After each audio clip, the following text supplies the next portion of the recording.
अस्सलाम वालेकुम। मेरा नाम ज़ैनब अली है। मैं आज आपको हदीस पाक और एक अच्छी बात बताऊंगी। हदीस पाक हमारे प्यारे नबी सल्लल्लाहु अलैहि वसल्लम ने फरमाया, जिसने मुझ पर एक मर्तबा दुरूद पाक पढ़ा, अल्लाह ताला उस पर 10 रहमतें नाज़िल फरमाता है।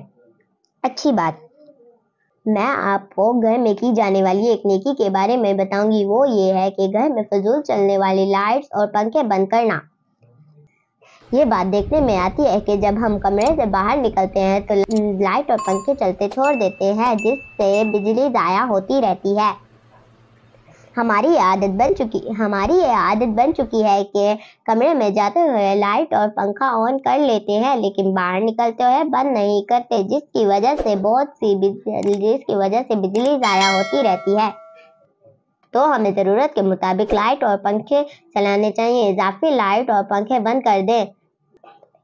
हमें अपने घर में नजर रखनी चाहिए कि कहीं बिजली का फजूल इस्तेमाल तो नहीं हो रहा।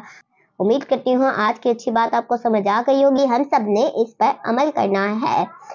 इंशाअल्लाह अगली वीडियो में एक और अच्छी बात के साथ आपसे मुलाकात होगी। अस्सलाम वालेकुम व रहमतुल्लाह।